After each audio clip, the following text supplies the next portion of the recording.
So yes yes yes, अभी आपने एक शानदार बढ़िया सा एक ट्रेलर देखा जहां पर आपके और मेरे सबके फेवरेट आशुतोष सर आपके सामने थे। आशुतोष सर आपके लिए एक बहुत बड़ा शो लेकर आ रहे हैं 6 महीने के करंट अफेयर्स का। तो जो बच्चा करंट अफेयर को लेकर परेशान रहता है वो आशुतोष सर के साथ 15 जून को करंट अफेयर की क्लास 6 महीने की लगातार कर सकता है। तो जरूर जुड़िएगा 15 जून को आशुतोष सर के साथ एक शानदार क्लास करने के लिए।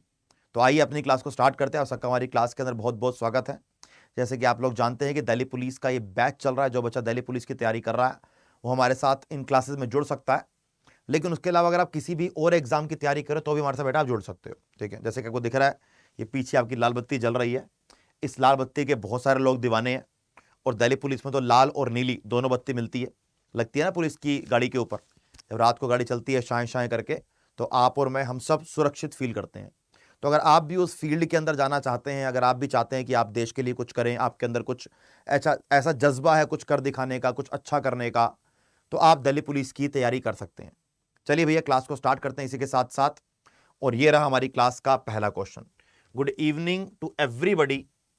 अच्छा, मैं ना आप सबके लिए एक मोस्ट इंपॉर्टेंट 500 पीडीएफ का मोस्ट इंपॉर्टेंट 500 एमसीक्यूज की पीडीएफ बनाने का प्लान कर रहा हूं। अगर आपको वो पीडीएफ चाहिए तो आप अड्डा की एप्लीकेशन को डाउनलोड कीजिए और मैं पीडीएफ आपको अड्डा की एप्लीकेशन पर प्रोवाइड करवा दूंगा। आपके सामने आपकी वीडियो के डिस्क्रिप्शन में आपको दिया गया है ऐप का लिंक, वहां पर क्लिक करके ऐप को डाउनलोड कर सकते हैं। या जो आपका लाइव आपका जो चल रही है, ये आपके लाइव चैट चल रही है, उसके बिल्कुल ऊपर टॉप पर आपको नीली पट्टी है, आप वहां से भी ऐप को डाउनलोड कर सकते हो। आपको ऐप को डाउनलोड करोगे, आपने वहां जाके जीएस बाय साहिल मदान ग्रुप ज्वाइन करना है। मैं वहां पर आपको 500 एमसीक्यूज मोस्ट इंपॉर्टेंट एमसीक्यूज की पीडीएफ प्रोवाइड कर दूंगा। ठीक है भैया, और ये चीज बहुत जल्दी होगी, एक हफ्ते के अंदर अंदर होगी। और यस, अभी मेरी डेली क्लास 3 बजे हो रही है और फिर मेरी क्लास 9 बजे हो रही है। और कल मैंने आप लोगों को वादा किया है, कल, आज नहीं, ट्यूसडे को 9 बजे की क्लास के बाद 9:45 पे मैं आपके लिए इंपॉर्टेंट आर्टिकल्स का एक सेशन लेकर आऊंगा। राइट, तो चलिए भैया जल्दी से स्टार्ट करते हैं। हमारी क्लास का पहला question, which among the following is the largest river system among the Deccan system. जैसे हमारा भारत की जो हमारा रिवर सिस्टम है वो दो प्रकार की, एक हिमालयन रिवर सिस्टम और एक साउथ इंडियन रिवर सिस्टम। अगर मैं आपसे हिमालयन रिवर सिस्टम की बात करूं तो वहां पर गंगा लार्जेस्ट है। लेकिन अगर आपसे साउथ इंडिया की बात करूं तो साउथ इंडिया की कौन सी है बेटा? साउथ इंडिया की है गोदावरी। ठीक है, अब गोदावरी को दक्षिण गंगा भी कहा जाता है। और गोदावरी को क्या बोलते हैं बेटा? गोदावरी को हम वृद्ध गंगा ही बोलते हैं। गोदावरी को वृद्ध गंगा भी कहा जाता है। ठीक है, इसके साथ साथ हमारा आंसर ए करेक्ट हो गया। एक नाम और भी है, एक नाम है गंगा ऑफ साउथ इंडिया। कि गंगा और ऑफ साउथ इंडिया किसे कहते हैं, ये बताइए आप मुझे।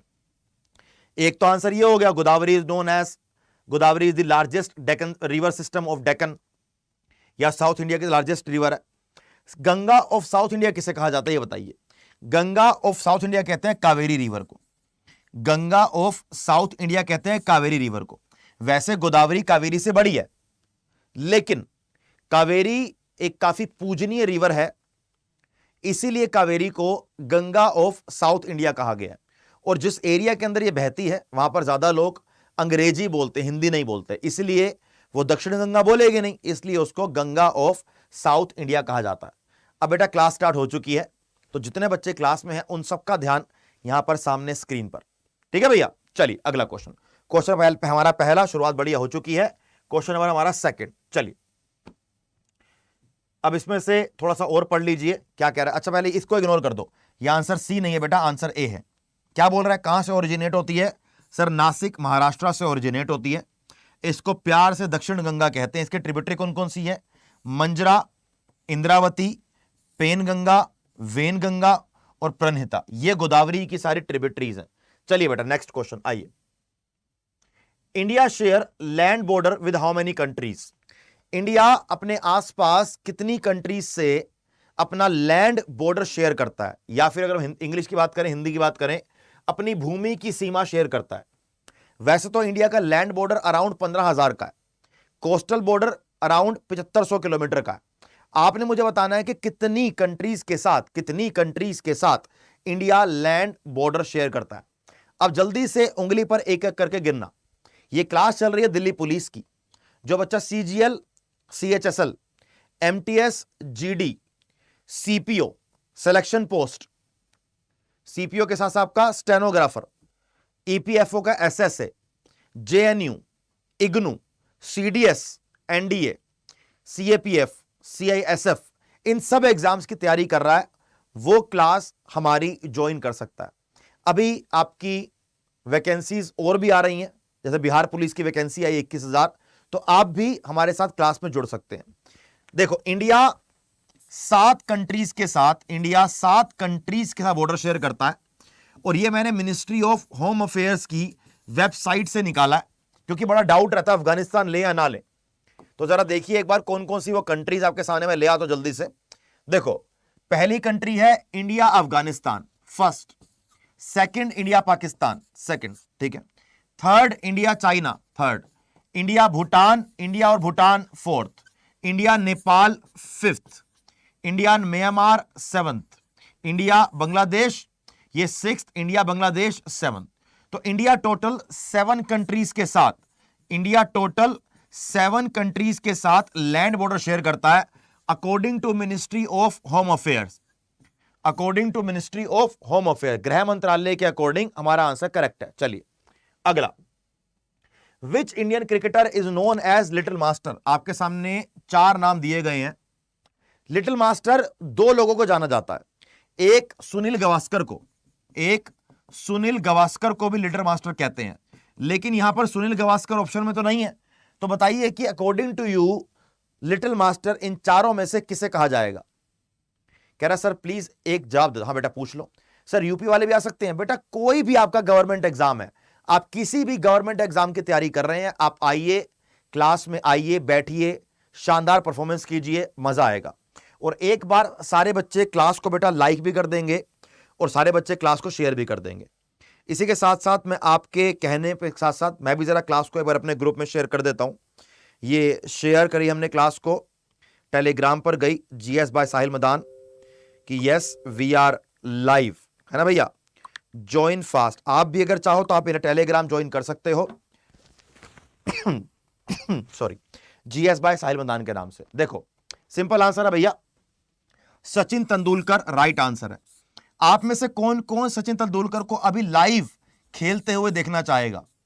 आप में से कौन अभी सचिन तेंदुलकर को खेलते हुए देखना चाहेगा? यस और नो बोलो, है ना भैया। देखो ये आपके सामने आ गए सचिन तेंदुलकर, ये ब्रेटली ने कराई सचिन को बॉल और ये सचिन ने मारा शानदार स्ट्रेट ड्राइव। अब ये बताओ कि आपको ये शॉट देखकर मजा आया कि नहीं आया? अब आप मुझे बताओ कि आपको ये शॉट देखकर मजा आया या नहीं आया? अगर मजा आया तो यस, अगर नहीं आया तो नो। बताइए बेटा। राइट, बहुत ही बढ़िया। हां जी, शानदार। चलिए अगला क्वेश्चन। एनी बेसेंट भारतीय राष्ट्रीय कांग्रेस की अध्यक्ष कब बनी? अगर INC की बात आई गई है तो INC के बारे में थोड़ी बात कर लेते हैं। INC की स्थापना हुई 1885 में। ठीक है बेटा, मजा आया सर, क्या बात है। INC की स्थापना हुई 1885 के अंदर। ठीक है, INC का पहला सेशन हुआ, फर्स्ट सेशन 1885 में, जिसके अध्यक्ष बने WC बनर्जी। ठीक है, WC बनर्जी। सेकंड के अध्यक्ष बने दादा भाई नरोजी। ठीक है, थर्ड के अध्यक्ष बने बदरुद्दीन त्याबजी। ठीक है, ये बने 85 में, ये बने 1886 में, ये बने 1887 में। उसके बाद फोर्थ बने जॉर्ज यूल। फोर्थ बने जॉर्ज यूल, जो बने 1888 में। ठीक है, एग्जाम में क्वेश्चन आता है कि इंडियन नेशनल कांग्रेस के पहले अध्यक्ष कौन थे? WC बनर्जी थे। सेकंड कौन थे? दादा भाई नौरोजी थे। तीसरे कौन थे? बदरुद्दीन त्याबजी थे। एग्जाम में क्वेश्चन आएगा कि पहले मुस्लिम अध्यक्ष कौन थे? बदरुद्दीन त्याबजी 1887। पहला क्वेश्चन आएगा पहले विदेशी अध्यक्ष कौन थे? George Yule 1888। ठीक है, वेरी गुड। इसके साथ एग्जाम में क्वेश्चन आता है कि फर्स्ट फीमेल प्रेसिडेंट या पहली कोई महिला अध्यक्ष कौन बनी? सर एनी बेसेंट बनी। एनी बेसेंट बनी। कौन से साल के अंदर बनी? सर 1917 के अंदर बनी। कहां बनी? कलकत्ता के अंदर बनी, कैलकाटा सेशन के अंदर बनी। फिर एग्जाम में क्वेश्चन आता है, ये हमारा आंसर, ये करेक्ट हो गया।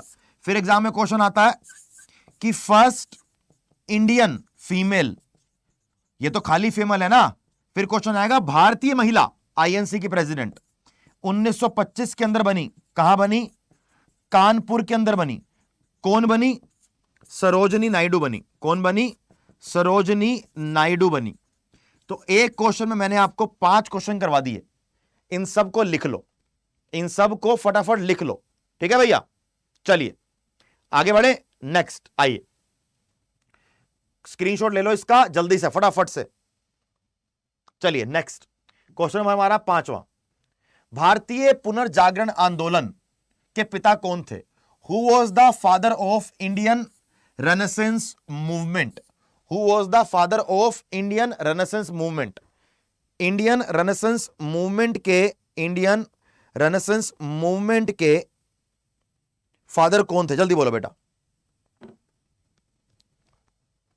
इसका आंसर क्या दोगे आप? जल्दी बोलिए बेटा जी। Very good, very good. RRR, Raja Rammohan Roy is the correct answer. Raja Rammohan Roy का जन्म वेस्ट बंगाल में 1772 में हुआ। 1800 में कहां हुआ? 1815 में इन्होंने एक आत्मया समाज की स्थापना करी। 1828 में इस आत्मया समाज को नाम को चेंज करके ब्रह्मो समाज कर दिया। क्या कर दिया बेटा? ब्रह्मो समाज कर दिया। ठीक है, अब ये ब्रह्मो समाज करने के बाद मामला सामने क्या आता है कि क्वेश्चन एग्जाम में आता है कि इनका नाम पहले राममोहन रॉय था। इनका नाम पहले राममोहन रॉय था। तो राममोहन रॉय को राजा की उपाधि किसने दी? राममोहन रॉय को राजा की उपाधि अकबर सेकंड ने। किसने बेटा? अकबर सेकंड ने दी थी, है ना। अकबर सेकंड ने दी थी, अकबर सेकंड ने। ठीक है भैया, अकबर सेकंड। मैं आपको एक बात हमेशा बोलता हूं क्लियरली कि जब भी मेरी क्लास में आओ तो पेन और कॉपी साथ लेके आना, पेन और कॉपी साथ लेके आना, जिससे कि आप ये सारी एक्स्ट्रा बातें लिख पाओ। ठीक है, चलिए अगला क्वेश्चन। नेक्स्ट क्वेश्चन नंबर हमारा, ये गलत है बेटा, ए नहीं है, हमारा सेकंड सही है। चलिए अगला question. How many seats in the Lok Sabha are reserve for scheduled tribes? क्या बात कर रहा है? लोकसभा के अंदर SC और ST के लिए रिजर्वेशन, लोकसभा के अंदर SC और ST के लिए रिजर्वेशन, यानी कि शेड्यूल कास्ट और शेड्यूल टाइप के लिए रिजर्वेशन। बेटा रेलवे के ALP की तैयारी कर रहे हो, बिहार पुलिस की तैयारी कर रहे हो, आप मेरे साथ क्लास ज्वाइन कर सकते हो, है ना। रात 9 बजे का क्लास क्यों नहीं हो रहा? मैथ बेटा वही क्लास 8 बजे हो रहा है। 8 बजे आपको पढ़ाएंगे अभिनंदन सर, 9 बजे आपको पढ़ाऊंगा मैं GK GS, 10 बजे आपको पढ़ाएंगे हमारे विनय सर रीजनिंग। ठीक है, तो जिसने रीजनिंग पढ़नी है 10 बजे जाके विनय सर से रीजनिंग पढ़ सकता है ना। देखो अगर हम SC की बात करें, ST के लिए 47 सीटें हैं, SC के लिए 84 सीटें हैं। ठीक है, यहां पर समझने वाली बात क्या है? आर्टिकल 330, हमारे संविधान का आर्टिकल 330 रिजर्वेशन के बारे में बात करता है। हमारे संविधान का आर्टिकल 330 रिजर्वेशन के बारे में बात करता है। ठीक है, राइट आंसर इज ए। जरा देखते जल्दी से बेटा, आगे आइए एक बार फटाफट। Very good, very good. आपके सामने आ चुका है जो आंसर मैंने आपको दिया। क्या बोल रहा है ये? Lok Sabha has 84 seats reserve for schedule caste and 47 seats for schedule tribes. Exam में क्वेश्चन आ जाए कि लोकसभा में लोकसभा के अंदर एससी एसटी की रिजर्वेशन का, एससी एसटी की रिजर्वेशन का आर्टिकल क्या है? किसके बेटा? एससी और एसटी की रिजर्वेशन का आर्टिकल क्या है? आर्टिकल है इसका आर्टिकल 330, ध्यान रखिएगा। ठीक है, चलिए अगला क्वेश्चन, नेक्स्ट क्वेश्चन नंबर हमारा 7वां। लोकसभा में मंत्री परिषद के विरुद्ध अविश्वास का प्रस्ताव लाने हेतु न्यूनतम सदस्य की संख्या कितनी चाहिए? अगर लोकसभा के अंदर नो कॉन्फिडेंस मोशन की स्टार्ट करनी है, अगर लोकसभा के अंदर नो कॉन्फिडेंस मोशन स्टार्ट करना है, और पहली बात समझने वाली यह है कि नो कॉन्फिडेंस मोशन सिर्फ और सिर्फ लोकसभा के अंदर ही किया जा सकता है, पहला पॉइंट। सेकंड, अगर करना है तो कम से कम कितने लोगों का सिग्नेचर चाहिए? मानो नो कॉन्फिडेंस मोशन का प्रस्ताव लोकसभा के स्पीकर के पास गया, यह प्रस्ताव है, चिट्ठी है, यह गया स्पीकर के पास, यह गया स्पीकर के पास। अब स्पीकर इसको यस करेगा या स्पीकर इसको नो करेगा, उसके पास ही ऑप्शन है। लेकिन स्पीकर के पास जाने के लिए कम से कम कितने लोगों का सिग्नेचर चाहिए? कम से कम 50 लोगों की मंजूरी या 50 लोगों का सिग्नेचर चाहिए। क्या चाहिए बेटा? कम से कम 50 लोगों की मंजूरी या कम से कम 50 लोगों का सिग्नेचर चाहिए। The correct answer is D, 50 is the correct answer. Next question number हमारा 8वां। किस महाद्वीप में सरीसृप नहीं पाए जाते? रेप्टाइल्स, जरा बताना मुझे एक बार, रेप्टाइल्स के अंदर खून गर्म होता है या फिर ठंडा होता है? जल्दी बोलो। रेप्टाइल्स में जो खून है उनका वो ठंडा होता है कि गर्म होता है? मतलब आपके जो रेप्टाइल्स हैं वो वार्म ब्लडेड एनिमल्स है या कोल्ड ब्लडेड एनिमल्स है? क्या बोलना चाहेंगे आप, बताइए। रेप्टाइल्स वार्म ब्लडेड एनिमल्स है या फिर कोल्ड ब्लडेड एनिमल्स है? क्या बोलना चाहेंगे आप? जल्दी बोलिए, जल्दी, फटाफट फटाफट फटाफट।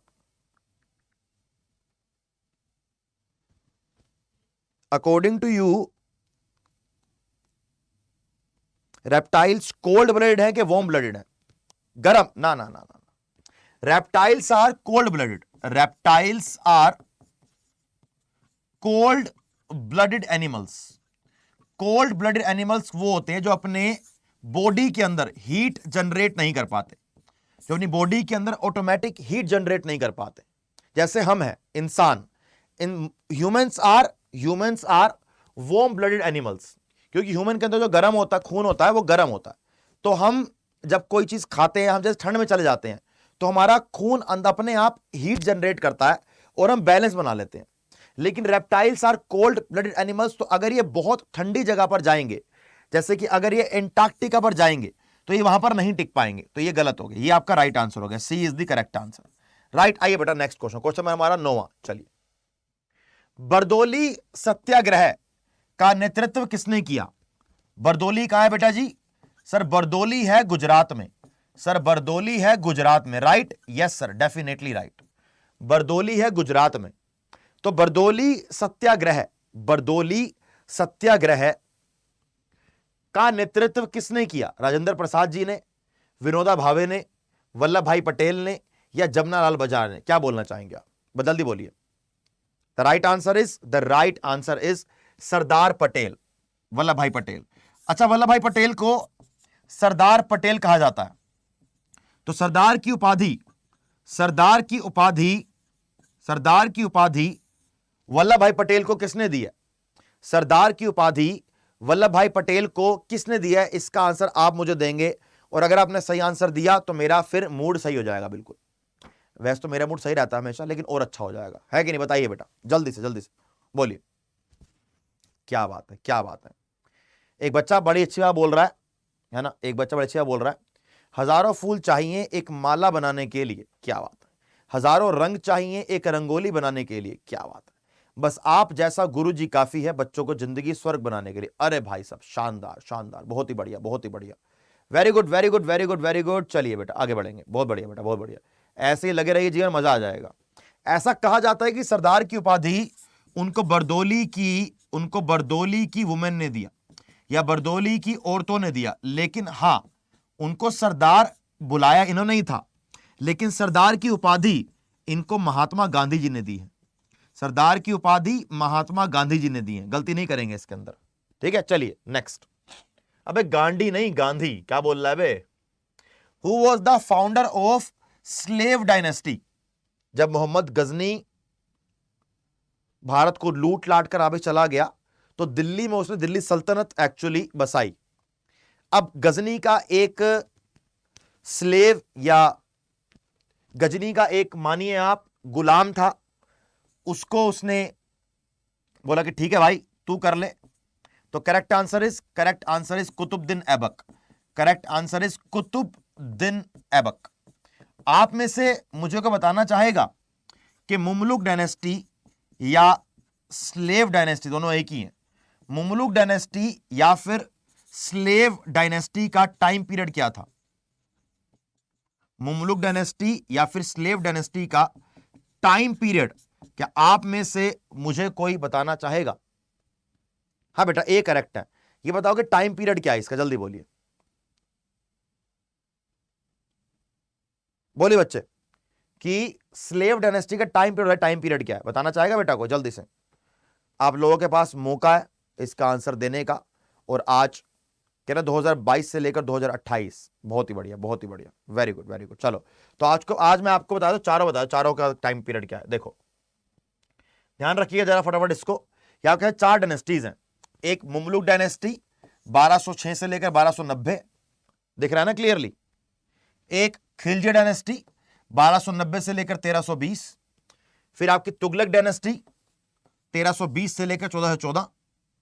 फिर एक लोधी डायनेस्टी 1451 से लेकर 1526। Done, right. चलिए, वेरी गुड वेरी गुड। अगला, who completed the work of Qutub Minar? Qutub Minar, क्या बात है, कुतुब मीनार कहां है बेटा? सर कुतुब मीनार दिल्ली में। कुतुब मीनार सर दिल्ली में, ठीक। कुतुब मीनार के काम की शुरुआत किसने करी? कुतुब मीनार के काम की शुरुआत करी गई कुतुबुद्दीन ऐबक के द्वारा। कुतुबुद्दीन ऐबक के द्वारा, ठीक है। इसे फिनिश किसने किया? इल्तुतमिश ने किया। इल्तुतमिश ने किया, ठीक है। फिर इसको रिकंस्ट्रक्ट यानी कि ऊपर की बिल्डिंग को ठीक किया, नया किसने बनवाया? फिरोज शाह तुगलक ने बनाया। किसने बेटा? फिरोज शाह तुगलक ने बनाया। मेरा आप लोगों से क्वेश्चन बहुत सिंपल रहेगा कि कुतुबुद्दीन ऐबक ने कुतुब मीनार को बनाने की शुरुआत कब करी थी, यानी कौन से ईयर में करी थी? बताइए। सिंपल क्वेश्चन है, कोई क्वेश्चन मेहनती नहीं है, कोई क्वेश्चन मेहनती नहीं है। तो जरा आप मुझे बताइए जल्दी से फटाफट कि अकॉर्डिंग टू यू इसका आंसर क्या होना चाहिए? हाँ जी, बहुत ही बढ़िया बहुत ही बढ़िया बहुत ही बढ़िया। तो 1199 में 1199 में शुरुआत करी गई और 1220 में इसका एंड किया गया। ध्यान रखेंगे बात को। 1199 में शुरुआत करी गई और 1220 में इसका एंड किया गया, राइट। चलिए अगला क्वेश्चन, नेक्स्ट। वर्ष 1905 में बंबई में भारत सेवक समाज the servant of Indian society की स्थापना किसने करी? 1905 बड़ा इंपॉर्टेंट ईयर है हमारे इंडियन हिस्ट्री को लेके। 1905 के अंदर ही बंगाल का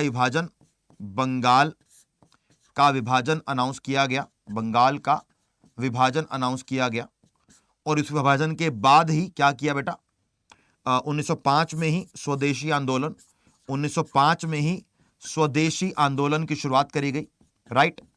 तो 1905 स्वदेशी आंदोलन या स्वदेशी मूवमेंट, 1906 मुस्लिम लीग, 1907 सूरत स्प्लिट जहां पर नरम दल और गरम दल दोनों आपस में डिवाइड हो गए, 1909 मोरलेमेंटो रिफॉर्म्स जहां पर सेपरेट मुस्लिम इलेक्टोरेट लाया गया, और 1909 के बाद 1911 जहां पर दिल्ली दरबार के अंदर कलकत्ता को साइड कर दिल्ली को भारत की नई राजधानी बनाया गया। 1911 में राजधानी बनाया और 1912 के अंदर, मतलब 1911 में अनाउंस किया और 1912 के अंदर बना दिया। इसका करेक्ट आंसर है गोपाल कृष्ण गोखले। इसका आंसर है गोपाल कृष्ण गोखले।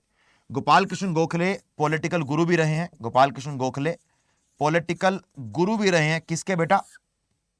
महात्मा गांधी के साथ साथ जिन्ना के भी। महात्मा गांधी और जिन्ना इन दोनों के एक ही गुरु थे, पॉलिटिकल गुरु, आध्यात्मिक गुरु नहीं, पॉलिटिकल गुरु। कौन? गोपाल कृष्ण गोखले। चलिए अगला क्वेश्चन, नेक्स्ट 13वां। Which of the following is the longest river that originate in India? इन चारों में से वो कौन सी सबसे बड़ी रिवर है जो इंडिया में ओरिजिनेट होती है? बताइए, सिंपल, जो इंडिया में ओरिजिनेट होती है, वेरी सिंपल। ठीक है भैया, बताइए क्या आंसर होगा? सर CHSL में पोस्ट और भी बढ़ेगी क्या? देखो, मैं चाहता तो हूं यार कि बढ़ जाए, लेकिन बढ़ने के चांसेस अभी नहीं, वो भी कुछ कह नहीं सकते कि बढ़ेगी या नहीं बढ़ेगी। देखो, यहां पर लार्जेस्ट रिवर है ब्रह्मपुत्र, यहां पर लार्जेस्ट रिवर है ब्रह्मपुत्र, लेकिन यहां पर स्पेसिफिकली लिखा हुआ है इंडिया, सबसे लंबी नदी जो भारत में उत्पन्न होती है, इसलिए हमारा करेक्ट आंसर होगा गंगा, इसलिए हमारा करेक्ट आंसर होगा गंगा। ठीक है, यमुना गंगा की लार्जेस्ट ट्रिब्यूटरी है, गोदावरी साउथ इंडिया की लार्जेस्ट रिवर है। मेरा आप लोगों से क्वेश्चन ये है कि कौन सी दो रिवर मिलके गंगा बनाती हैं? सिंपल, आप मुझे दोनों रिवर का नाम दे दो कि कौन सी दो रिवर मिलके गंगा बनाती हैं, सिंपल, बात खत्म हो जाएगी। बताइए बेटा, कौन सी दो रिवर मिलकर गंगा बनाती हैं? आप मुझे इसका आंसर दे दो और बात यहीं पर खत्म हो जाएगी, जल्दी से, है कि नहीं? आप मुझे इसका आंसर दो कि कौन सी दो रिवर मिलकर गंगा बनाती हैं और बात यहीं पर खत्म हो जाएगी फटाफट। देखो, गंगा बनाती है दो रिवर, एक अलकनंदा और एक, गलत हो गया ना स्पेलिंग, ये स्पेलिंग है अलकनंदा, और अलकनंदा के अलावा एक रिवर और कौन सी है बेटा? वो है भागीरथी। ठीक है, अब अलकनंदा रिवर और भागीरथी रिवर, ये दोनों रिवर कहां आके मिलती हैं? सर ये दोनों आके मिलती है देवप्रयाग पर, सर ये दोनों आकर मिलती हैं देवप्रयाग पर, जहां पर ये दोनों मिलने के बाद गंगा रिवर बनाती हैं। एग्जाम में क्वेश्चन एक बार आया था कि अलकनंदा, वेरी गुड, और एग्जाम में क्वेश्चन एक बार आया था कि गंगा सबसे पहले प्लेन्स में कहां पर आती है? तो हरिद्वार में आती है। गंगा सबसे पहले प्लेन्स में हरिद्वार में आती है, राइट। चलिए अगला क्वेश्चन, नेक्स्ट क्वेश्चन नंबर हमारा, इसका आंसर बेटा बी करेक्ट है। आगे बढ़ेंगे अगले क्वेश्चन पर। Contribution of agriculture to gross national product approximate, क्या बात है। अगर मैं आपसे कृषि की बात करूं तो हमेशा कृषि को लेके उसके दो प्रकार के योगदान की बात करी जाती है,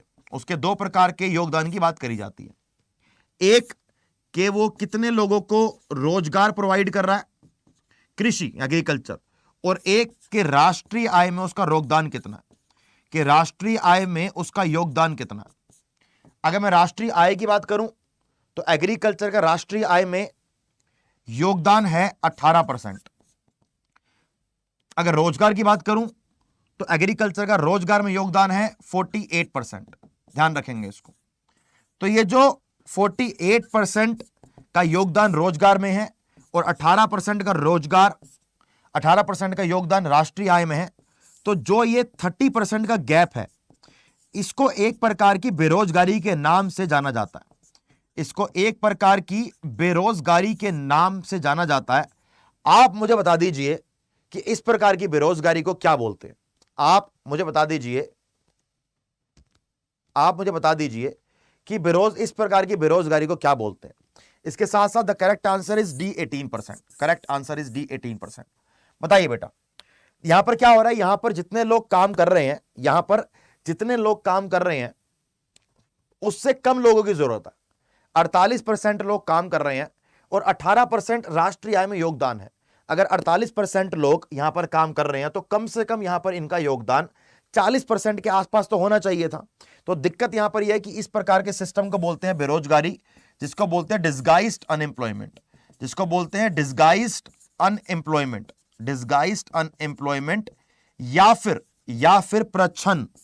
या फिर प्रच्छन्न बेरोजगारी। क्या बेटा? या फिर प्रच्छन्न बेरोजगारी। बहुत ही बढ़िया, वेरी गुड। ठीक है, चलिए आगे बढ़ेंगे। नेक्स्ट क्वेश्चन नंबर हमारा यहां पर 15वां। Who was the father of operation flood? Operation flood जिसने भारत को मिल्क का नंबर 1 प्रोड्यूसिंग स्टेट बनाया या नंबर 1 प्रोड्यूसिंग कंट्री बनाई। इस पूरी दुनिया में सबसे ज्यादा मिल्क भारत में प्रोड्यूस किया जाता है। वो किसकी वजह से हुआ? वो ऑपरेशन फ्लड की वजह से हुआ। तो आप मुझे जरा फटाफट जल्दी बेटा ये बताएंगे कि ऑपरेशन फ्लड के फादर कौन थे, जल्दी बोलो बेटा। Sir right answer is Norman Borlaug. ना ना ना ना, right answer is Verghese Kurien is the correct answer. Doctor Verghese Kurien is the correct answer. ठीक है, यहां पर ना दो नाम और दिए गए हैं, नॉर्मन बोरलॉग और डॉक्टर एमएस स्वामीनाथन। एग्जाम में क्वेश्चन आता है कि भारत में हरित क्रांति या भारत में ग्रीन रेवोल्यूशन का जनक या फादर कौन है? Who is the father of Indian green revolution? अगर पूछा जाए इंडियन ग्रीन रेवोल्यूशन तो आंसर आएगा एमएस स्वामीनाथन। अगर पूछा जाए who is the father of green revolution worldwide तो आंसर आएगा Norman Borlaug. So right answer is C इस क्वेश्चन का। ठीक है, चलिए अगला क्वेश्चन नेक्स्ट। गांधी का चंपारण सत्याग्रह इनमें से किसके साथ जुड़ा हुआ था? मेरा आपसे क्वेश्चन एक और भी रहेगा कि चंपारण मूवमेंट या चंपारण सत्याग्रह जो गांधी जी ने शुरुआत करी, इस सत्याग्रह की शुरुआत कौन से साल में करी गई थी? इस सत्याग्रह की शुरुआत कौन से साल में करी गई थी? आप मुझे बता दोगे और मेरा दिल यहीं पर खुश हो जाएगा, है ना। अगर मैं इसकी बात करूं तो करेक्ट आंसर इज तिनखटिया।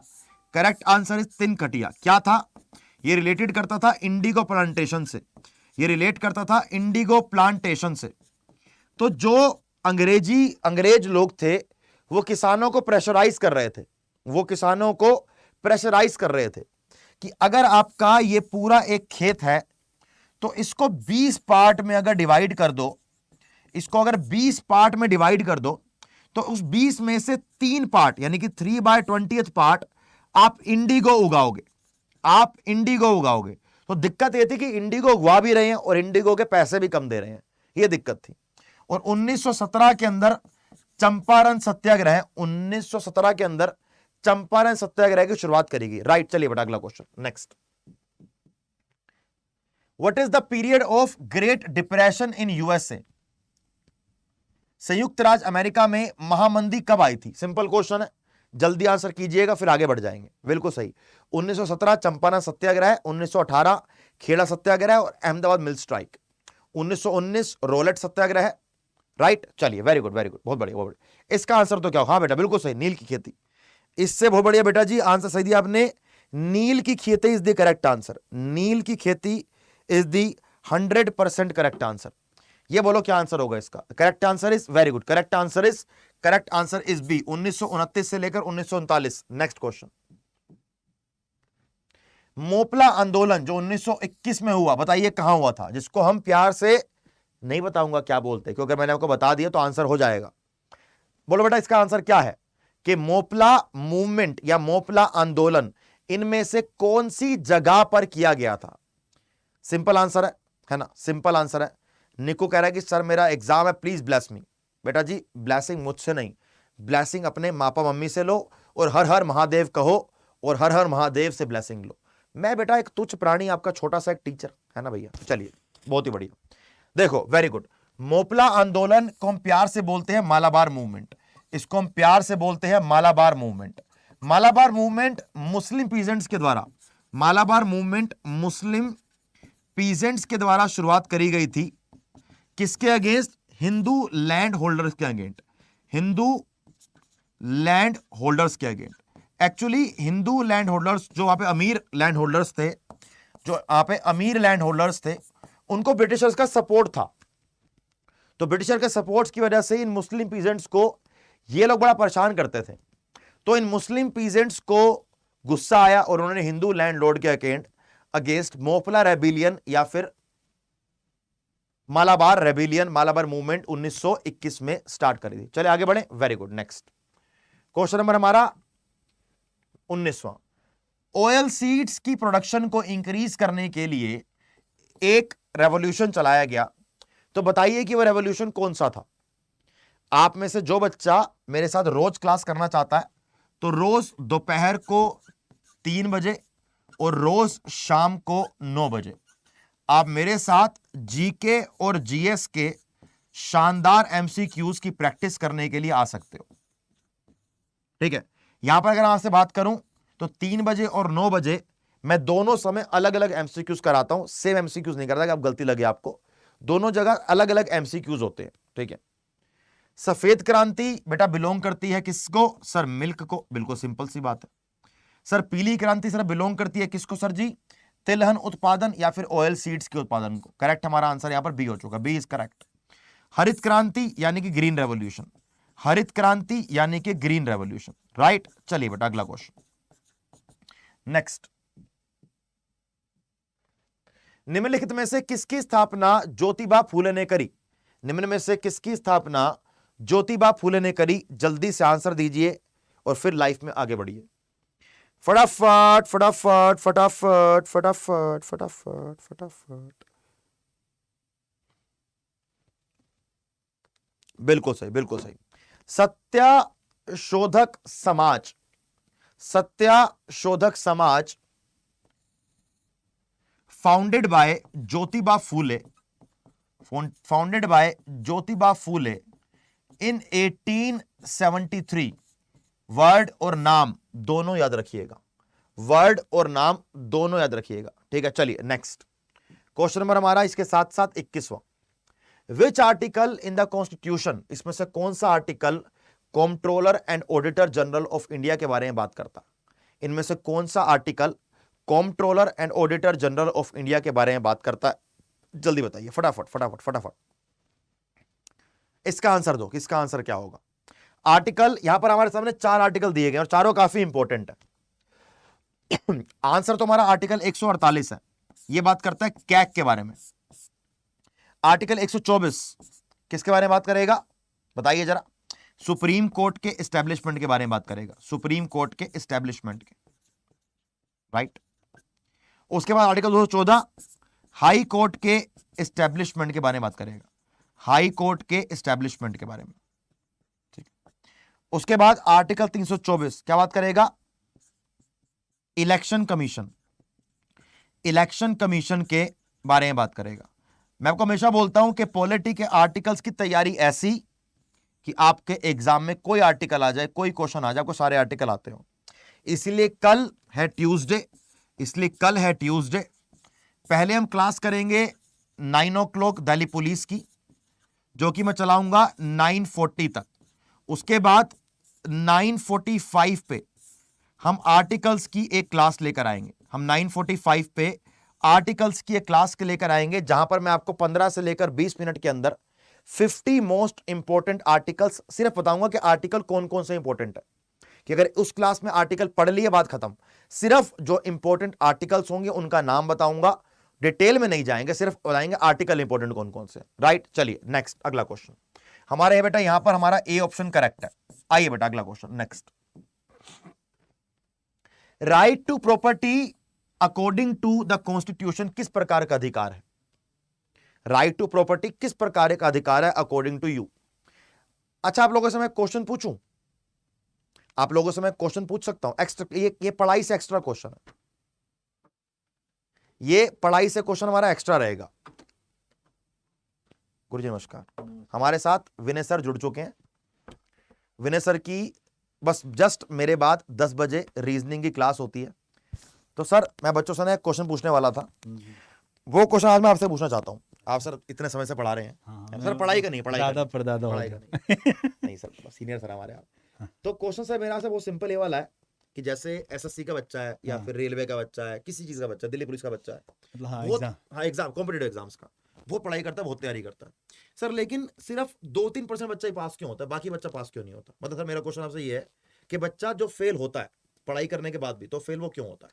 आपको क्या लगता है? देखिए, 2 चीजें होती है। एक तो सीरियसनेस सबसे बड़ी चीज है। राइट। जैसे क्या है कि अगर मैं तैयारी करना चाहता हूँ, ये अलग सोच है। हाँ। मुझे इस बार सिलेक्शन लेना है, इसी बार लेना है, ये अलग सोच। दोनों सोचें हैं, सोच अलग अलग है। क्योंकि देखिए, जैसे हम लोगों ने भी क्या किया था, जैसे एक बच्चा होता है ना, ग्रेजुएशन पढ़ना शुरू करता है, वो कहता है मैं BA करूंगा 3 साल का, फिर मैं ग्रेजुएट होऊंगा, फिर मैं सोचूंगा कौन से एग्जाम की तैयारी करनी है। राइट। और एक होता है जो 12th पास करता है, वो कहता है मुझे नौकरी लेनी है, BA तो होती रहेगी, BA तो हम कर लेंगे, उसमें क्या है। और वो क्या करता है, पहले दिन से Day 1 से प्रिपरेशन में जुट जाता है। और होता क्या है कि BA तो उसकी बाद में पूरी होती है, उसकी जॉब पहले लग चुकी होती है। ठीक बात है। तो मतलब हमारे सीरियसनेस का बहुत बड़ा फर्क पड़ता है। सर मुझे ना सर एक चीज ना बहुत ज्यादा खटक रही है आजकल बच्चों को, बिल्कुल। जैसे मैं बहुत सारे बच्चों से मिला जिनका सीजीएल पास हुआ, सीएचएसएल पास हुआ। बिल्कुल सही बात है, बहुत सारे हमारे पास यहाँ इंटरव्यूज पे चल रहे हैं। बिल्कुल मिल भी रहे हैं। तो वहां ना मुझे बात समझ आई कि कोई बच्चा ना 3 महीने पढ़ के पास नहीं हो रहा। नहीं बिल्कुल नहीं सर। और हमारे यहाँ मैंने क्या देखा बच्चों का, जो मेरे को एक समझ आया सिस्टम, वो कहते हैं कि नोटिफिकेशन के बाद पढ़ना चालू करते हैं। यही तो सर, ये सीरियस नहीं है। मतलब मैं आपको बहुत क्लियरली बोलना चाहता हूँ कि जो बच्चा किसी भी एग्जाम की नोटिफिकेशन की वेट करता है उसके बाद पढ़ूंगा, मैं आपको लिख कर दूं, आपका एग्जाम पास नहीं होगा। बिल्कुल बिल्कुल सर, सर क्लियर है, क्योंकि सच है ना सर, अगर वो सीरियस होता तो वो ये वेट थोड़ी ना करेगा कि जिस दिन हमारा नोटिफिकेशन आएगा, एडमिट कार्ड आएगा, तब हम पढ़ेंगे। बिल्कुल, ये तो स्कूल का एग्जाम हुआ सर। और स्कूल के एग्जाम में भी आपने कैसे जैसे तैसे करके पास किया है सर। जो बच्चा वहां भी नंबर लेके आ रहा था, पूरे 1 साल पढ़ रहा है वो। नहीं, जो जैसे तैसे पास कर रहा वो यही है। बिल्कुल बिल्कुल, कि वो इंतजार कर रहा था ना, मेरा एडमिट कार्ड आ जाएगा, फिर मैं पढ़ाई शुरू करूंगा, वो सीरीज लेके आऊंगा और उससे पढ़ के पेपर दे दूंगा। मेरी आपसे ये रिक्वेस्ट रहेगी कि अगर आप किसी भी एग्जाम की तैयारी कर रहे हो तो नोटिफिकेशन मत वेट करो। बच्चों को 6-6 महीने, 1-1 साल, 1.5 साल लगता है एग्जाम पास करने में। सर 1 साल मुझे लगता है मिनिमम, बहुत नॉर्मल बोलूं सर, 6 महीने तो चाहिए। 6 महीने मिनिमम सर। 6 महीने भी उसको जिसको बेसिक्स पता है। हाँ बिल्कुल, रीजनिंग, इंग्लिश के बेसिक्स। लेकिन अगर कोई सीरियस हो तो वो 6 महीने में सर बेसिक्स को कर सकता है अच्छे से, लेकिन मिनिमम 6 महीना। देखिए वो 3 महीने, जैसे आज मान लो सपोज सीएचएसएल है सर, सीएचएसएल का अभी फॉर्म आया है, ठीक है, लास्ट डेट आप लोग की निकल गई, 8 तारीख को निकल गई, ठीक है, 2 अगस्त को पेपर होना है। अगर आप देखो तो आज हम लोग 12 तारीख पे हैं, 50 दिन मान लो आप, 50 दिन ही हैं, एग्जैक्टली 50 दिन हमारे पास। अब 50 दिन में सोचिए सर, इधर 50 दिन इसमें है आपके सीएचएसएल में, और 30 दिन भी नहीं बचे हैं अब आपके सीजीएल में। तो देखो कितना फास्ट प्रोसेस चल रहा है। अब सोचिए जो बच्चा एक बार सीजीएल आज से 3 महीना पहले, यानी पिछले सीजीएल से जो तैयारी कर रहा था, अगर वो अब का सीजीएल देगा तो उसका अब वाला ज्यादा अच्छा होगा as compare to previous CGL. बिल्कुल ठीक बात, क्योंकि उसको 6 महीने का टाइम लग गया। सर मैं जैसे मानो कि अगर मुझे आज को बोलता है कि 2024 की तैयारी करनी है सीजीएल की, बिल्कुल सही क्वेश्चन पूछा आपने, बिल्कुल। अब बच्चा पूछेगा 2 महीने पहले, तो टीचर बता नहीं पाएगा आपको चाह कर भी, क्योंकि सर इतना बच्चा, लाखों बच्चा तैयारी कर रहा है, कैसे हो जाएगा। और फिर वही होता है कि हम आपको लास्ट में 60 डेज की स्ट्रेटेजी बताते हैं, 100 डेज की हम स्ट्रेटेजी बताते हैं, लेकिन वो एक्चुअली स्ट्रेटेजी होती है उसके लिए जो हमारी बात को पहले सुन चुका था और आज की डेट में कर चुका है बिल्कुल। क्योंकि 1 महीने में भैया एक समुद्र है और 2-3-4 बड़ी बड़ी नदियां हैं, वो सब मिलनी आके तुम्हारे समुद्र में है, तो सब इतना आसान होता, इतना ही आसान होता तो प्रशांत महासागर और हिंद महासागर, सारे सागर मिलके खाली सागर ही कहे जाते हैं ना, हैं तो अलग अलग ना, एक फिजिक्स है, एक केमिस्ट्री है, साइंस पूरा, मतलब जीएस अलग है, मैथ्स अलग है, सब अपने आप में एक इतना वास्ट सब्जेक्ट है सारे, और उनको सर आप ये सोचते 1 महीने में कैसे, हाउ इज इट पॉसिबल, कभी नहीं तो आर्यभट्ट, तो फिर आर्यभट्ट ही नहीं बनते। ये दिल्ली पुलिस के एग्जाम के लिए हम पढ़ा रहे हैं, बिल्कुल। तो बेटा नोटिफिकेशन की वेट मत करना, क्योंकि हाँ देखो सर 1 सितंबर को वैसे भी आना है, आ रहा है सितंबर, आप देखो सर जून एक तरीके से समझो आधा हो गया है, हाँ जून भी खत्म हो जाना, पता नहीं चलना, तो जुलाई अगस्त ये लो बस 2 महीने। और ये अगर देखो सर, अगर फॉर्म आने तक कोई ऐसा बच्चा हो जिसने अपना सिलेबस पूरा कर लिया, तो मैं सच बता रहा हूँ, जब वो फॉर्म आएगा ना तो वो एंजॉय करेगा, अलग कॉन्फिडेंस फील करेगा, एंजॉय इसलिए वो प्रैक्टिस करेगा, धड़ाधड़ 2 महीने प्रैक्टिस करेगा, और उसके बाद कहेगा, जब हम उससे पूछेंगे तुम्हारी तैयारी, कहेगा सर हम प्रैक्टिस ही करनी क्योंकि हमारा सिलेबस तो पूरा है। तो भैया ये मेरी आप लोगों से रिक्वेस्ट है कि अपनी पढ़ाई चालू कर दो, और इस नोटिफिकेशन के आने से पहले एक बार सिलेबस कवर कर लो, अच्छे से नोट्स बना के। सबसे बड़ी बात ये है, खाली पूरा नहीं करना है, हाँ वो तो घास नहीं काटनी है हमें, घास ऐसे काट के रखनी कि उसको हम खा भी सके, ठीक बात है, ठीक है ना। हाँ तो अच्छे से अगर हमने इस 1 सितंबर से पहले अगर हमारा हर सब्जेक्ट का, जीएस की मैं बात कर लूं, ऐसे में मैथ्स की बात कर लूं, लेकिन ये भी सच है कि 2 महीने में सिलेबस नहीं होगा, ठीक है। एक बच्चा सर बोल रहा है, मैं माइक लेना चाहूंगा, एक बच्चे ने बोला कि टीचर्स बच्चों को मोटिवेट करते हैं और आप बोलो 3 महीने में तैयारी नहीं होगी। मैं आपको क्लियर बोलता हूँ कि मोटिवेशन ना कुछ नहीं होती, एक सच्चाई नाम की चीज होती है, जो आपको सच्चाई बताने का ट्राई कर रहे हैं। सर सीएचएसएल में 1600 पोस्ट है, सही बात है सर, 25 लाख बच्चा फॉर्म भरेगा। और दूसरी चीज सर सीएचएसएल की अच्छी बात है, आप देखो जब पिछली बार जब फॉर्म, अभी जो कट ऑफ आई थी, कट ऑफ का हम लोगों ने किया था साथ में, कट ऑफ में याद होगा 157 पॉइंट समथिंग जनरल की, जनरल राइट ये गई थी 200 में से, हाँ 200 में से एलडीसी और जेएसए वाली पोस्ट के, मतलब 158 नंबर लेके आना आसान बात नहीं है सर, जनरल कैटेगरी, यानी अगर मैं बोलूं तो 75% से भी ऊपर, बिल्कुल। लेकिन सर और मजे की बात, जो डीईओ होता है, data entry operator, right sir, उसकी एडिशनल लिस्ट आई थी बाद में, अच्छा 521 बच्चों की, ओके, जिसका कट ऑफ सुन के सर कान खड़े हो जाएंगे, 181 point something number out of 200। तो आप लोग देख रहे हो कि कंपटीशन किस लेवल का है अब बेटा। आप ये सोचिए। बात मोटिवेशन की बात है, सच्चाई की है बेटा। देखो, अगर fact आपने से हाँ तो फैक्ट नहीं है फैक्ट, कर सकते अगर ना। आपने 6 महीने जमकर और लगकर रगड़ के तैयारी नहीं करी तो नहीं निकल रहा है एग्जाम।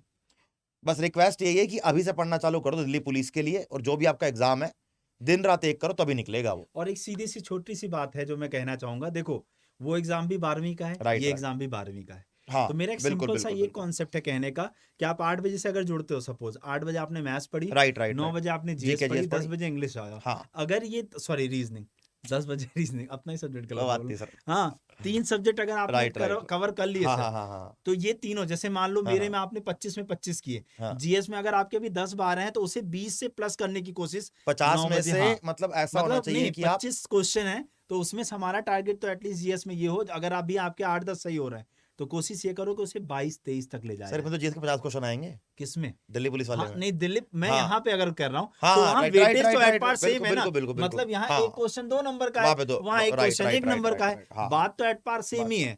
अब सीधी सी बात है, जहाँ हिस्ट्री का सीएचएसएल में 2 क्वेश्चन आएगा तो वहाँ 4 हो 4 या जाएगा 5 आएगा। बस। Right right. तो यही है ना बात, हाँ, यही है, तो वो कंपैरिजन लगभग हाँ, सेम है। बिल्कुल बिल्कुल मेरा बिल्कुल। कंसर्न ये था कि अगर हाँ। आपने यहाँ अभी मान लो सीएचएसएल में हाँ। 10 क्वेश्चन सही हो रहा है, राइट तो राइट इसका मतलब आप अगर दिल्ली पुलिस का पेपर दोगे तो 18-20 करोगे। ठीक बात है ठीक बात। लेकिन इसी को डबल कैसे करें, क्या तो उसके लिए 9 बजे, बहुत बढ़िया। मैथ्स के लिए आप 8 बजे, तो और 8 बजे हाँ, मैथमेटिक्स बाय अभिनंदन सर, 9 बजे मैं आपके सामने आपकी सेवा में आऊंगा, और 10 बजे रीजनिंग आपके चहेते विनय सर।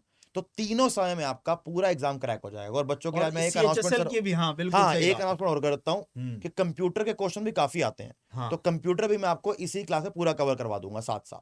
ठीक रहेगा बिल्कुल सर ये इससे वाला? अच्छा और क्या हो सकता है बताइए। तो बस विनय सर की क्लास इसके बाद 10 बजे स्टार्ट होगी, आप सारे बच्चे डायरेक्टली वहीं पहुंचेंगे। तो चलिए अगला क्वेश्चन करते हैं। तो सर अगला क्वेश्चन आपसे, सर क्वेश्चन आप बताएंगे मुझे ये वाला, ये क्वेश्चन आपसे पूछेंगे सर अब अगर आप आ ही गए हैं तो। राइट, तो बताइए सर। नहीं सर यही क्वेश्चन है, कोई आंसर दिया नहीं है कि सर राइट टू प्रॉपर्टी इनमें से अकॉर्डिंग टू यू कौन सा राइट होगा, बताइए सर। कि फंडामेंटल राइट है, लीगल राइट है, सोशल राइट है, कौन सा? अच्छा देखिए सर, अगर हम लोग यहाँ पर बात करने की कोशिश करें तो आपने बोला संविधान के अनुसार संपत्ति का अधिकार। देखो संपत्ति का अधिकार हमें भी है सर, आपको भी है। हाँ, और अगर हम लोग यहाँ पर बात करने की कोशिश करें तो ये लीगल माना जाता है। हाँ, जब तक कानूनी तौर पे सारी चीजें हमारे पास नहीं होंगी। जब संविधान आया हाँ, तो सर ये फंडामेंटल राइट था। हाँ अच्छा, हाँ, लेकिन 44th कॉन्स्टिट्यूशनल अमेंडमेंट जो कि 1978 में आया, ओके, इस समय इसको लीगल राइट में कन्वर्ट कर दिया। हाँ, और इसको इसको एक प्रॉपर आर्टिकल में डाला, आर्टिकल 301 के अंदर डाला इसको।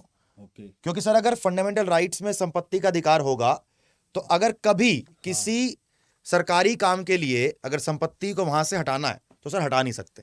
ये दिक्कत है, इसलिए किया गया, समझे। चलिए इसी के साथ साथ मुआवजा मिलता है। हाँ, इसी के लिए सर मुआवजा, सर कहने की बात है, मैं किसी को मिल रहा मुआवजा। चलिए B is the correct answer. Sir यहाँ जहाँ हम लोग वहां तो मिला है। मिला बढ़िया सर, मैं सबको मिलना चाहिए। चलिए बेटा अगला क्वेश्चन, 23वां गुलामगिरी एक बुक है, इस बुक के लेखक बताइए कौन है। क्वेश्चन पहले भी कर चुके हैं एक बार, तो जल्दी आप मुझे आंसर करेंगे कि गुलामगिरी जो बुक है बेटा उसके लेखक according to you, according to you क्या होगा, जो है बेटा वही बल थोड़ी जाएंगे। बताइए क्या आंसर है इसका।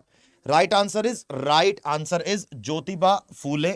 इनके बारे में पहले ही पढ़कर भी आए हैं हम। अगर आपको लगता है कि भैया आपको बुक की शक्ल दिखाई जाए तो ये रहा बुक की शक्ल, ये गुलामगिरी, ये ज्योतिबा फूले जी, लिखा है महात्मा ज्योतिबा राव फूले is the correct answer. Gulamgiri book इन्होंने लिखी थी। आइए नेक्स्ट क्वेश्चन हमारा, भारत की प्रथम महिला शासक कौन बनी। भारत की प्रथम महिला शासक जो आपके मुमलुक या स्लेव डायनेस्टी गुलाम वंश से थी, इल्तुतमिश की बेटी रजिया सुल्तान, इल्तुतमिश की बेटी रजिया बेगम या Razia Sultan is the correct answer. Next आगे बढ़ेंगे बेटे इसी के साथ साथ। क्वेश्चन हमारा 25वां, which state is the biggest tea producer in the country. हमारे इंडिया के अंदर सबसे ज्यादा चाय कहां पाई जाती है। अगर मैं चाय की बात करूं तो सबसे ज्यादा चाय कहां पाई जाएगी बेटा जी, असम के अंदर। मेरा आप लोगों से क्वेश्चन ये रहेगा कि चाय दुनिया में सबसे ज्यादा चाय उगाने वाला देश कौन सा है, इसका आंसर दे आप मुझे। दुनिया में चाय उगाने वाला सबसे बड़ा देश, क्या बोल गया मैं ये दुनिया में सबसे ज्यादा चाय उगाने वाला देश कौन सा। अगर मैं देश की बात करूं तो देश है चाइना नंबर 1 पे, और नंबर 2 पर है इंडिया। तो इंडिया चाय उगाने में नंबर 2 पर है, चाइना चाय उगाने में नंबर 1 पर है। आगे बढ़े, चलिए नेक्स्ट क्वेश्चन। हमारा इस क्वेश्चन का आंसर असम करेक्ट होगा। आगे बढ़ेंगे बेटा, अगला क्वेश्चन। स्पेशल ड्राइंग राइट्स इनमें से किससे रिलेट करते हैं? स्पेशल ड्राइंग राइट्स बेसिकली एक प्रकार की करेंसी है, बेसिकली एक प्रकार की करेंसी है जो वर्ल्ड की मेजर करेंसीज को एवरेज निकाल के इसका एक प्राइस निकाला जाता है।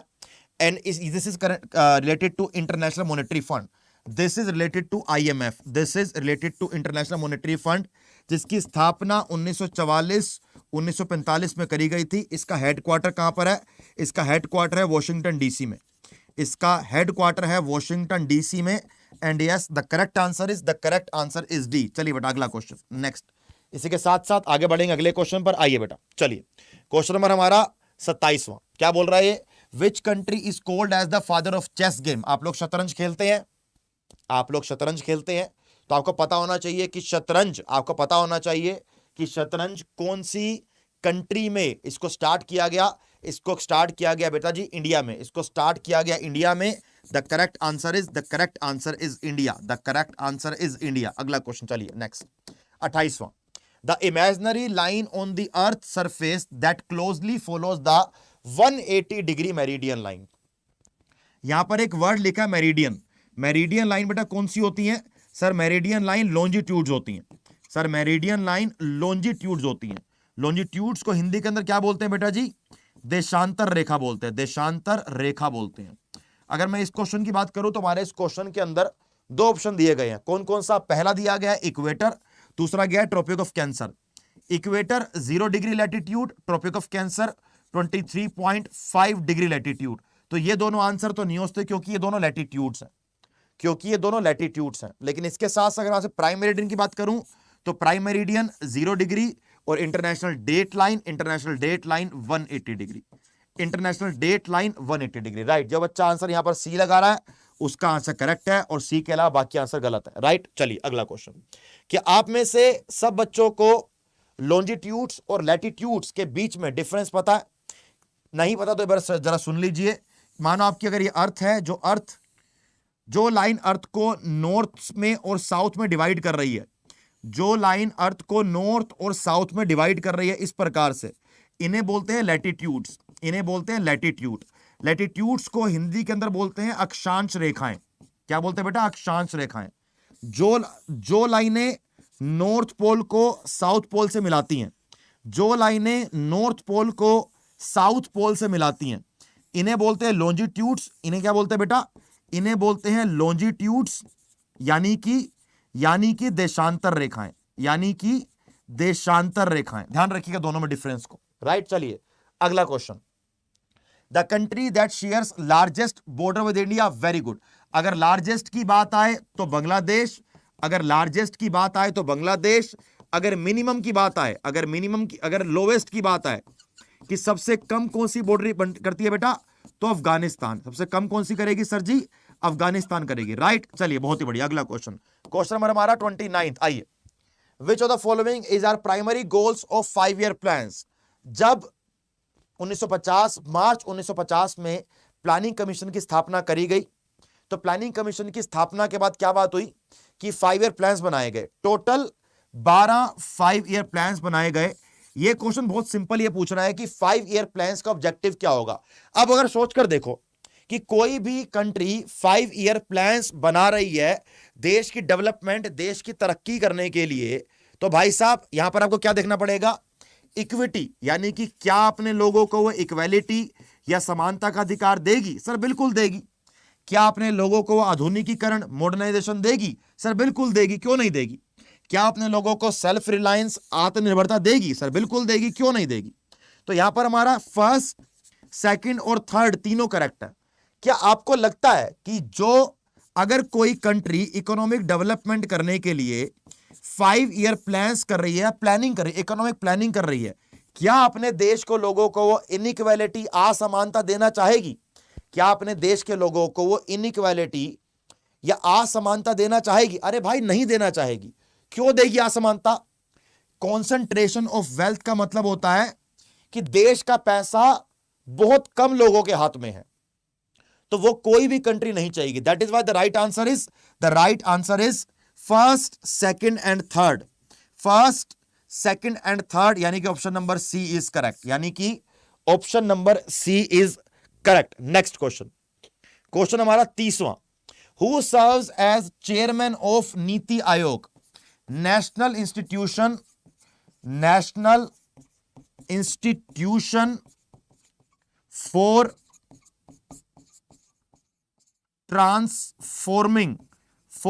Transforming India, NITI Aayog. नीति आयोग का चेयरमैन कौन होता है?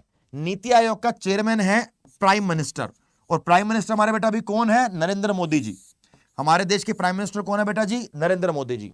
इसी के साथ साथ अभी रिसेंटली बहुत सारे एग्जाम्स का रिजल्ट आया। CHSL टियर 1 का आया, IBMTS का आया, बैंक वाले एग्जाम्स का आया, UPSC के प्रीलिम्स का आया। अभी हजारों बच्चों ने अड्डा के साथ जुड़कर, हमारा पेड बैच लेकर, महापैक लेकर कई एग्जाम्स के अंदर अपना सिलेक्शन पाया है। तो आप भी अगर इस साल CHSL, CGL, Delhi police, railways, CPO, MTS, GD ऐसे किसी एग्जाम को पार करना चाहते हैं, तो मैं आपको यही बोलूंगा कि आप आज ही जाइए, आप आज ही जाकर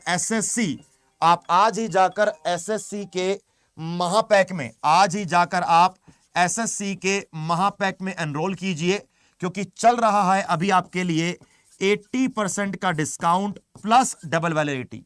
अगर आपने अभी जाकर अपने एग्जाम को पार करने का ठाना है, और एग्जाम को पार करने के लिए अगर आप महापैक के साथ जुड़ना चाहते हैं, तो अभी आपके पास मौका है 80% डिस्काउंट का और डबल वैलिडिटी का। लेकिन ये आपको ऐसा नहीं मिलेगा, ये आपको अपने साहिल भाई के कोड लगाने में मिलेगा। क्या कोड है सर आपका?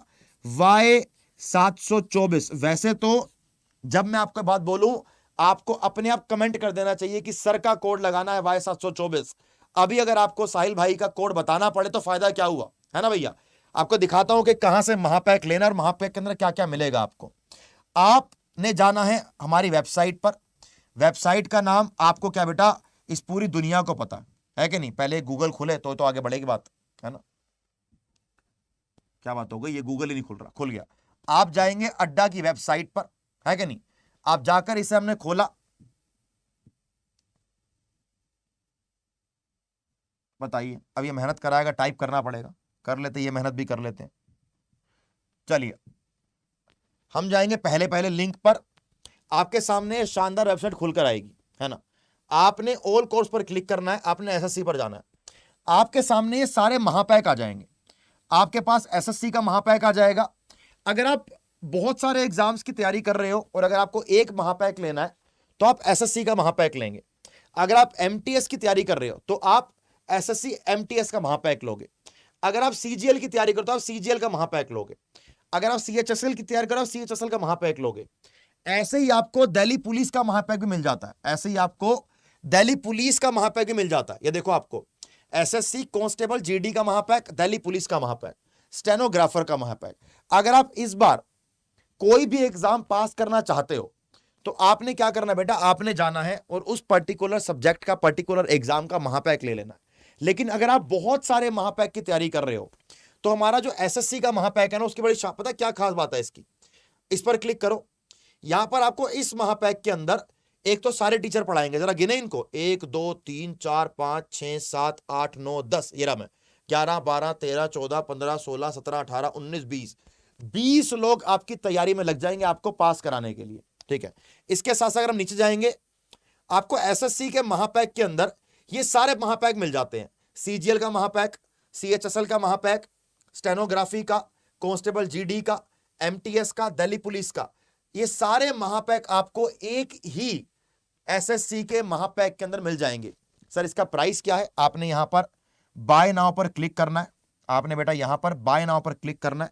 यहां पर आपने साहिल सर का आपने कोड लगाना है। वो कोड है बेटा Y724। आप इस पर अप्लाई करेंगे। अप्लाई करते ही अपने आप ये कोर्स बहुत कम प्राइस का हो जाएगा।